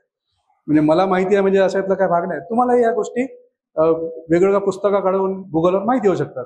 तर ते तशा मुलांना जीकेचे प्रश्न द्या आणि त्यामुळे त्यांची तयारी होईल. आतापासून ते घाबरणार नाहीत. आणि विशेष म्हणजे मुलांना इथे बोलायला संधी द्या. आम्ही जे काम करतो ना, आम्ही सगळं मुलांवर काम करतो जवळपास 30 वर्षापासून. म्हणजे आम्ही तुम्हाला 2-3 मिनिटामध्ये सांगतो की आम्ही ज्या 2-3 झोपडपट्ट्यामध्ये काम केलं, आम्ही पण झोपडपट्ट्यामध्ये अक्षरशः जाऊन आम्ही काम केलेलं आहे. ज्या मुलांच्या पायात चपला नाही, ज्या मुलीच्या डोक्यात उवा, ज्या मुलीचे कपडे फाटलेले, अशा मुलांना सोबत घेऊन आम्ही काम केलं. तुम्ही जर कधी आलात विरारला, रानडे तलाव म्हणून झोपडपट्टी आहे पूर्वेला, तुम्ही जरूर जा आणि विचारा की डॉक्टर दिनेश कांबळे आमच्याकडे आले होते आणि काय त्यांनी खूप फापट पसारा सांगितला, खोटं सांगितलं आणि हे खरं आहे का, तर तुम्हाला नंतर मला सांगा. माझा फोन पवार साहेबांकडे आहे. तर म्हणजे फार मोठं काम करतो असं मला म्हणायचं नाही, पण जे आपण काम करतो ते प्रामाणिकपणे करायला पाहिजे संस्थेमध्ये, प्रामाणिकपणे. तर आम्ही आता 30 वर्षापासून जवळ आम्ही 150 मुलांना त्यांच्या पायावर उभं केलं. 150 मुलं. फक्त आम्ही चार्टर्ड अकाउंटंट बनवू नाही शकलो आणि आर्किटेक्ट नाही बनवू शकलो. बाकी ह्या 150 मुलांमध्ये सगळ्या प्रकारच्या प्रोफेशनची मुलं मुली आहेत. त्यातल्या काही लोकांना आम्ही स्वतः दत्तक घेतलं आणि आम्हीच सगळे काही प्राध्यापक मंडळी, अधिकारी मंडळी यांनी एकत्र येऊन बहुजन समता प्रबोधिनी म्हणून तो आमची संस्था आहे. त्याची आम्ही जागा पण घेतलेली आहे. जवळपास 8 कोटीचा आमचा तो प्रोजेक्ट आहे. जागेची किंमत 4 कोटी रुपये आणि बांधकामाची किंमत 4.5 कोटी. तुम्ही पैसे द्या असं म्हणत नाही, मी एक माहिती म्हणून सांगतो. वेगवेगळ्या ठिकाणी तुमची संस्था आहेत त्यांना मी सांगेल की जर तुम्हाला चांगल्या प्रकारच्या ग्रांट्स मिळवायचे असतील तर काय काय तयारी करावं लागेल मी तुम्हाला नंतर सांगेल. आणि आपण आपल्या मुलांच्या एज्युकेशनसाठी चांगल्या ऍक्टिव्हिटी आपण करू शकतो, ज्या आम्ही प्रयोग केला. आम्ही असं वाचून सांगत नाही, हे आम्ही प्रत्यक्ष केलेलं आहे. आम्ही जेव्हा त्या चिखलाच्या विभागामध्ये एंट्री केली ना, तेव्हा फक्त एक प्रताप गायकवाड म्हणून एक मुलगा तिथे ग्रॅज्युएट होता. आता तुम्ही जसं बाबासाहेब आंबेडकर म्हणतात ना, कुठल्याही एरियामध्ये दगड मारा, तिथे आमचा एक ग्रॅज्युएट तुम्हाला मिळेल. तर आता तशी परिस्थिती झाली की तिथे तुम्ही कुठल्याही घरावर दगड मारला तर तुम्हाला प्रत्येक घरामध्ये एक ग्रॅज्युएट तरी त्या ठिकाणी सापडेल. तर सांगण्यासारखं खूप आहे. आता परिस्थिती ह्या सामाजिककडून बाबासाहेब आंबेडकर बौद्ध तत्वज्ञानाकडे वळले आणि शेवटी इतका त्यांनी अभ्यास केला, जैनांचा केला, मुस्लिमांचा केला, सगळ्या विषयांचा अभ्यास केला. अनेक तत्वज्ञानी किंवा मोठ्या लोकांकडे त्याला वेगवेगळ्या ऑफरही होत्या, परंतु शेवटी सुरुवातीपासून जे त्यांना वाटत होतं की माझ्या या अशिक्षित लोकांना कोणाच्या झोडीमध्ये टाकायचं नाही, कुठला विज्ञानाचा असा धम्म असेल की माझी लोकं प्रगती करू शकतील. आणि त्यांना धम्माचा स्वीकार केल्याच्या नंतर मधलं मी तुम्हाला सांगितलं नाही कारण वेळ होतो, तो पुणे करार, त्याच्यावरती खूप मोठ्या घटना आहे. कारण ते पुणे करार, मग गांधीजींचं उपोषण, अनेक गोष्टी मी ते टाळलं. तर त्या आरक्षणाचं काय होईल? बाबासाहेबांना चिंता बघा किती आहे की मी माझ्या लोकांना जर अमुक धम्मामध्ये, हिंदू धर्माच्या मधून दुसऱ्या धम्मामध्ये जर घेऊन गेलो तर आरक्षणाचं काय होईल. म्हणून ते ब्रिटिशच्या पंतप्रधानांना आणि त्यांच्या मंत्रिमंडळ आणि त्यांचे जे त्या काळातले काही बॅरिस्टर्स, वेगवेगळे लोक होते, त्यांना भेटायला ते परत लंडनला गेले आणि त्यांच्याशी सखोल परत चर्चा केली की माझ्या लोकांना मी, तेव्हा त्यांनी डिक्लेअर नव्हतं केलं की मी कुठल्या धर्मात जाणार, पण समजा आता या पुणे करारामध्ये माझ्या लोकांना काही आरक्षणाची तरतूद झाली, परंतु मी आता जर धम्म दुसरा स्वीकारला तर याचे काय काय रिपरकेशन्स होऊ शकतात. तर त्यांना कळल्याच्या नंतर त्याने जे काही स्ट्रॅटेजी केली असेल आणि नंतर मग आपल्याला बुद्ध धम्म आपण सगळ्यांनी नागपूरला स्वीकारला. आणि बाकी सगळ्यांना माहिती आहे, मग बौद्धांच्या सवलती त्याचेही मोर्चे निघालेत. आणि शेवटी व्ही.पी. सिंगाच्या काळामध्ये नंतर मग अमेंडमेंट झालं आणि आता बुद्ध जरी धर्म असला तर मूळ जातीमधून आपण जर आलेलं, जर चांभार असेल शेड्यूल कास्ट, त्याने बौद्ध धर्म स्वीकारला असेल, त्यालाही बौद्ध आणि चांभार म्हणून त्याला शेड्यूल कास्टच्या फॅसिलिटी आहेत. बरेच लोक चुकीचा गैरसमज पसरवतात की तुम्ही जात लिहू नका. जात जर तुम्ही नाही लिहिली तर तुम्हाला शेड्यूल कास्ट कसा समजणार? तुम्ही जर, ते झालं तात्विक भाषण, तात्विक झालं. आता कशाची गरज आहे? आम्ही आता बौद्ध आहोत, आता महार कशाला लिहायचं? आपल्याला नसेल लिहायचं तर आपण नाही लिहू शकत, जबरदस्ती नाही आपल्याला. पण आपल्याला शेड्यूल कास्ट म्हणून सवलती पाहिजे असेल तर लिहावं लागेल.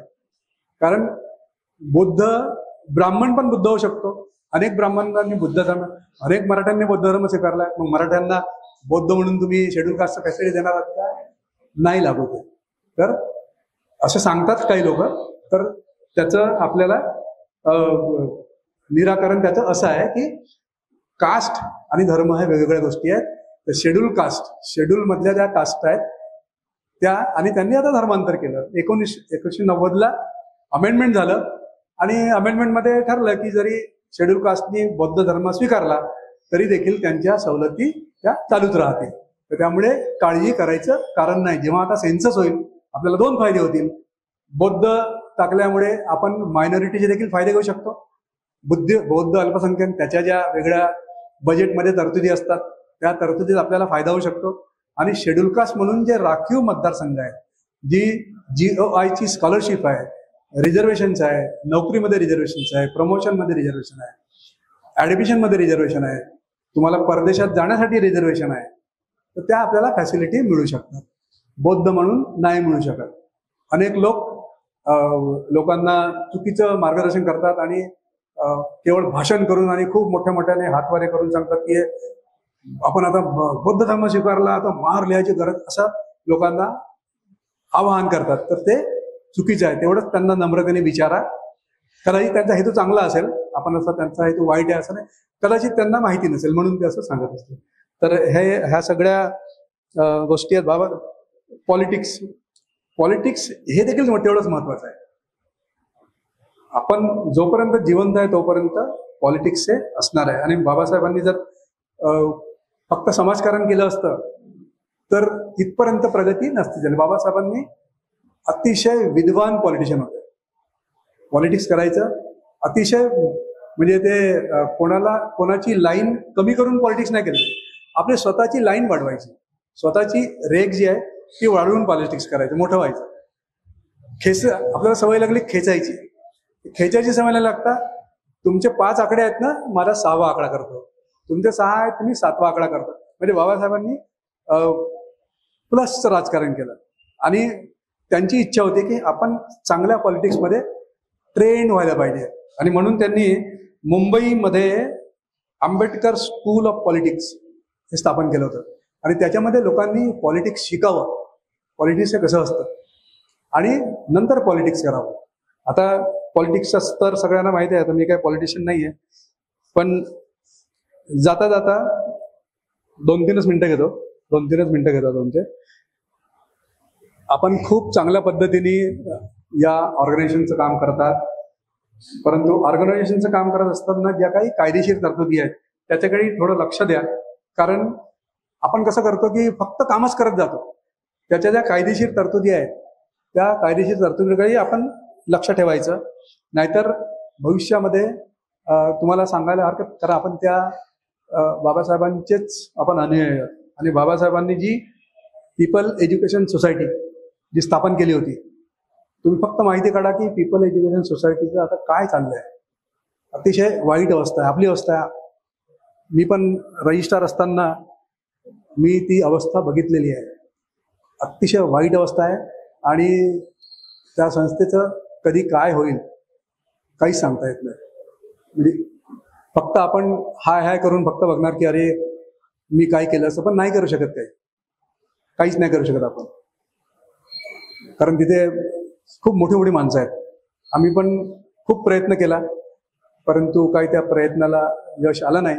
म्हणजे आज अवस्था अशी आहे की इतकी मोठी संस्था असूनही अजूनही त्या संस्थेला संस्था म्हणून कोण आहे, संस्था कोण आहे, कोणाची संस्था आहे, हा मोठा प्रश्न आहे. कोणाची संस्था आहे? आता अनेक लोक म्हणतात की मी चेअरमन आहे, एक्स चेअरमन आहे, वाय चेअरमन आहे, जेड चेअरमन आहे, पण कोणीच चेअरमन आहे, कागदावर कोणीच नाही आहे. आणि त्यामुळे परिस्थिती अशी आहे की मुंबई विद्यापीठात किंवा औरंगाबाद विद्यापीठात किंवा जिथे जिथे देशामध्ये संस्था कॉलेजेस आहेत तिथे संस्था म्हणून म्हणजे पॅरेंट, आई वडील असेल तर आई वडील पाहिजे ना. एक शिपायाचं पद पण भरता येत नाही, एक शिपायाचं पद पण भरता येत नाही, प्रिन्सिपल अपॉइंट करता येत नाही. अख्ख्या देशामध्ये फक्त पीपल, आपण हे बदनामी करायसाठी नाही करत आहे, हे आपल्यापुढे हा प्रश्न आहे, याच्यातून मार्ग काय काढता येईल का. म्हणजे हे आपली आपली आपली संस्था आहे, तर आपण कुठेतरी याची चर्चा त्या लोकांकडे करून जर आपल्याला त्याच्यातून काही चांगला मार्ग काढता येईल का यासाठी आपण बोलतोय. आपण हे वाईट आहे म्हणून सांगत नाही, तर ही अवस्था आहे. कारण ते आपल्याही अनेक संस्था आहेत, आपल्या ज्या लोकांच्या ज्या वेगवेगळ्या संस्था आहेत त्या संस्थांपैकी मुंबई जिल्हा, पालघर आणि डहाणू इथे जवळपास 5 ते 6 हजार फक्त आपल्या संस्था बंद झालेल्या आहेत चॅरिटी कमिशनरच्या ऑर्डर्स प्रमाणे. म्हणून मी मुद्दाम सांगितलं की आपण खूप चांगलं काम करता, कायदेशीर बाबीकडे देखील तेवढंच आपण लक्ष द्या. म्हणजे त्याच्या ज्या काही कायदेशीर टप्पे असतात ते समजून घ्या नीट. म्हणजे सीए असेल, तुमचा वकील असेल किंवा एखादी चांगला मित्र असेल तर त्या समजून घ्या, कारण त्याच्यातून मी गेलेलो आहे म्हणून हे सांगतोय. तर त्याच्याकडेही आपण लक्ष द्या.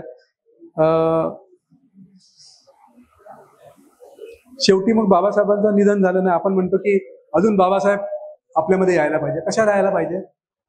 बाबासाहेब पुनर्जन्मावर विश्वास ठेवत नव्हते.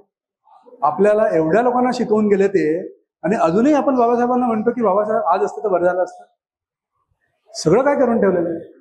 आपण नालायक आहोत तर त्याला बाबासाहेबांना काय दोष द्यायचा? आपण नालायक आहोत ना. पण सगळेच नालायक नाहीत बरं.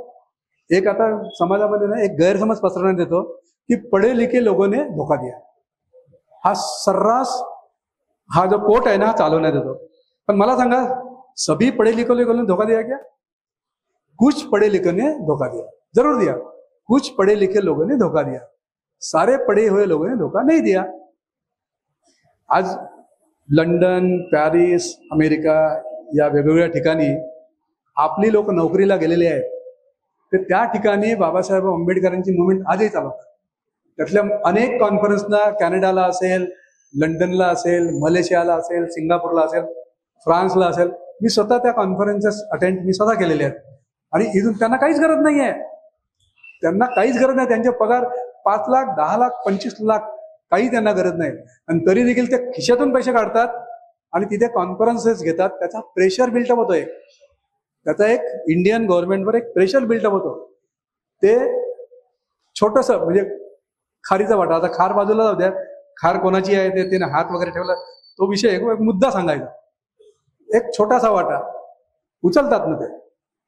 आणि अनेक लोकांची मेंटरशिप पण घेतात. इथून जर मुलं शिकायला गेले ना तर त्या मुलांची मेंटरशिप, त्याला कुठल्या कॉलेजमध्ये प्रवेश मिळाला पाहिजे, कुठलं कॉलेज चांगलं आहे, कुठलं कॉलेज स्कॉलरशिप देते, जर तिथे काही अडचण आली तर काय, काही दिवस तिथे तुम्हाला रुळायला वेळ लागतो त्या शहराची ओळख व्हायला, ते ओळख करून देतात.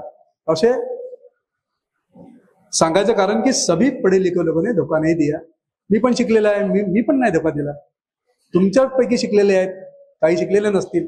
म्हणजे याचा अर्थ शिकलेले लोक चांगले असतात आणि न शिकलेले लोक चांगले नसत नाही असंही अजिबात नाही. सगळेच एज्युकेटेड आणि क्वालिफाईड. म्हणजे शिकलेले लोक पण संस्कारित नसतात आणि अशिक्षित लोक मात्र जास्त संस्कारित असतात. फ्लॅटमधले लोक चळवळीत भाग घेत नाही, स्लम मधले लोक चळवळीत जास्त भाग घेतात. आज स्लम मधल्या लोकांची तक्रार आहे की शिकलेले नोकरीचे लोक ज्यांना लाख लाख पगार आहे ते गरीब लोकांकडे डुंकून पाहत नाही. आणि ते खरं आहे, ते खरं आहे. तर आपली जबाबदारी आहे शिकलेल्या लोकांची, ज्यांनी आरक्षणाचा फायदा घेतला त्यांनी किमान समाजातल्या एका मुलाला तरी शिकवावं, किमान एका व्यक्तीला तरी शिकवावं. त्याला जेवढं म्हणते तेवढं. तुमच्यामध्ये तुम्हाला वाटतं ना की ही संस्था पैसे खाते, दिनेश कांबळे पैसे खातात, गमरे साहेब पैसे खातात किंवा मोहिते साहेब पैसे खातात, ठीक आहे, पण तुम्ही एकटं करू शकता ना. तुमच्या शेजारी जो एक मोलकरणीचा मुलगा आहे त्या मुलाला तुम्ही दरवर्षी न चुकता आर्थिक मदत, शाळेत, कॉलेज, नोकरी लागेपर्यंत, असं सगळ्यांनी आपण जर ठरवलं समजा तर कोणालाच कशाची गरज भासणार नाही. म्हणजे एवढं मोठं संस्थेचं काम करतच जाईल. मला वाटतं मी खूप बोलणं झालंय. तुम्हाला सगळ्यांना आज आपण या ठिकाणी मला बोलवून माझं व्याख्यान या ठिकाणी ठेवलं. मला खरं म्हणजे व्याख्यानऐवजी मी संवाद करतो आणि मी लोकांशी असं बोलतो. मी विद्यार्थ्यांशी जास्त मी बोलतो आणि त्याच्यामधून विद्यार्थी एका सभेमध्ये, एका व्याख्यानामध्ये किमान एक तरी विद्यार्थी घडतो. तर तेच आपलं समजायचं आपलं समाजासाठी योगदान आहे. तर संवादाला खूप झाला ना तर खूप चांगलं असतं ते. पण तरी देखील आज शनिवार आहे, तरी देखील आपण या खार सारख्या ठिकाणी, म्हणजे it is heart of the Mumbai, इतक्या प्राईम लोकेशन मध्ये तुम्ही राहता. तुमच्या मागच्या पिढीनी हे जमवून ठेवलं म्हणून आज नवीन पिढी या ठिकाणी खार सारख्या ठिकाणी. आम्ही नाही राहू शकत खारच्या ठिकाणी. आम्ही बघा आमच्याकडे जेवढे काही होतं म्हणून आम्ही विरारला गेलो, नाहीतर आम्ही खारमध्ये राहू शकलो असतो. नाही राहू शकत ना खारमध्ये. पण तुमच्या जे पिढी होती, आई वडील, जे काही त्यांचं शिक्षण झालं असेल आणि त्यांनी बाबासाहेबांचा विचार सोडलेला नाही. आणि म्हणूनच बघा आज या ठिकाणी इतके लोक उपस्थित आहेत, इतक्या शांत पद्धतीने. आपण 20 वर्षापासून, आजच नाही 20 वर्षापासून कार्यक्रम करता. इतके सगळे वक्ते आपण या ठिकाणी ऑलरेडी बोलवलेले आहेत. तुमचं सगळ्यांचं म्हणजे इतकं मनापासून, वयाने लहान असाल तर कौतुक करतो, समोर असाल तर खरं मनापासून अभिनंदन करतो तुमचं. आणि माझं काही एज्युकेशनच्या बाबतीमध्ये मुलांना परदेशात पाठवायचं असेल, मुलांना संवाद साधून काही पुढे करायचं असेल एज्युकेशनशी रिलेटेड, तर मी कधीही मला सांगा, मी जरूर येईल. आणि मुलांसाठी आपल्याला काय करता येईल, फक्त मुलं, तुमच्यासाठी जागा आहे. आणि मगाशीच मी बोलल्याप्रमाणे की सगळ्या ह्या लिगल फॉर्म्युले नंतर मी गप्पा मारेल तेव्हा सांगेल, त्या करा. आपण खूप चांगले लोक आहेत आणि CSR सारखे फंड आहेत. CSR फंड मधून खूप चांगला पैसा आपल्याला मिळतो आणि त्या पैशातून तुम्हाला म्हणजे आपल्याला नक्कीच चांगलं काहीतरी घडवता येईल. कारण आपली शेवटी प्रत्येकाची काही वेगळी कॅपॅसिटी आहे. कोणी 500 देईल, कोणी 1000 देईल, कोणी लाखभर देईल, परंतु कोटी एखादीच माणूस देऊ शकेल. तर अशा चांगल्या चांगल्या फर्म्स आहेत. तर त्यासाठी काही पूर्तता आहे. ती जर आपण पूर्तता केली, आणि मी सगळ्यातून गेलेल्या होत्या आणि आम्हाला थोड्याच दिवसामध्ये जो आम्ही सांगितलं मगाशी फिगर तुम्हाला 4-5 कोटीचा, तो आम्हाला CSR मधून लवकरच मिळणार आहे. तेव्हा तुम्हालाही आम्ही ते जेव्हा बांधकाम सुरू होईल तेव्हा तुम्हाला आम्ही नक्की बोलवू त्या ठिकाणी. तुमच्यातले काही लोक या. तर अधिक वेळ न घेता या ठिकाणी मी थांबतो आणि तुमचं परत संस्थेचा आभार व्यक्त करतो. पदाधिकारी, विशेषतः पवार साहेबांनी मला या ठिकाणी इतक्या चांगल्या कार्यक्रमाला बोलवलं, त्यामुळे पवार साहेबांचे विशेष आभार मानतो. आणि या ठिकाणी थांबतो. जर काही चुकलं असेल तर मी तुमची अगदी खुल्या मनाने क्षमा मागतो आणि या ठिकाणी थांबतोय. जय भीम, जय बुद्ध, जय भारत. धन्यवाद. या ठिकाणी डॉक्टर बाबासाहेब आंबेडकर यांच्या 33व्या जयंतीनिमित्त 7 एप्रिल रोजी या ठिकाणी रविवारी मेडिकल कॅम्प आहे. जवळजवळ 10 ते 12 डॉक्टर्स आहेत या ठिकाणी आणि सगळे MD वगैरे अशा प्रकारचे डॉक्टर येणार आहेत. ECG आहे, डोळ्याची संपूर्ण युनिट आहे. त्याचाही सगळ्यांनी लाभ घ्यावा.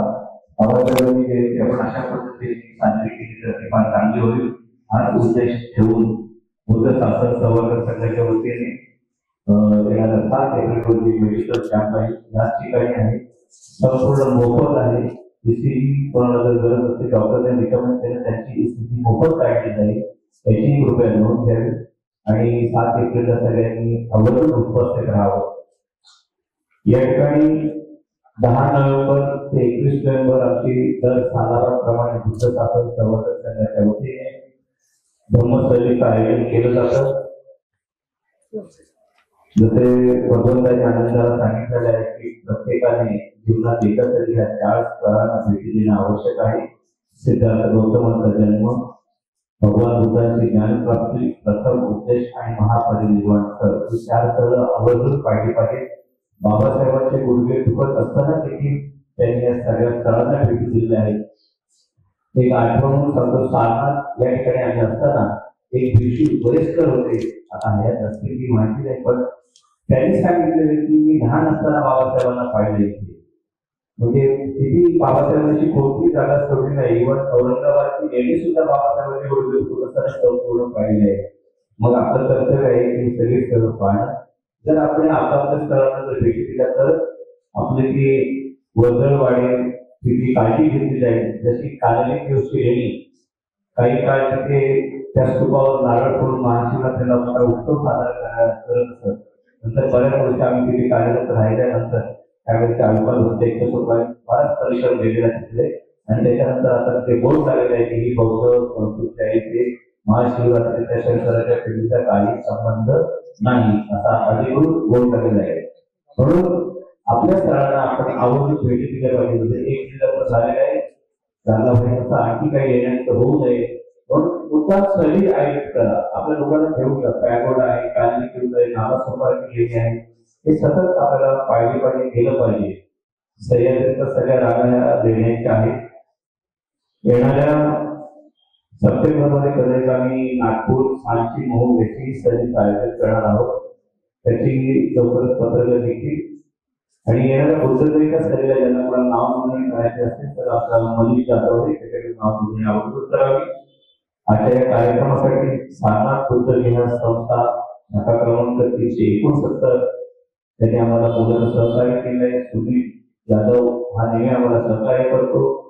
आज आवर्जून उपस्थित आदरणीय सुधाजी जाधव साहेब फक्त फोन केला आणि साहेबांनी होकार केला वेळ त्यांनी आपल्या या ठिकाणी दिलेला आहे. त्यांचे त्याप्रमाणे अशोकजी मोहिते साहेब, अरुणजी मोरे यांनी मेसेज जास्तीत जास्त लोकांपर्यंत पोहोचवला आणि त्यांनी आपल्याला मध्ये वेळ दिला आहे.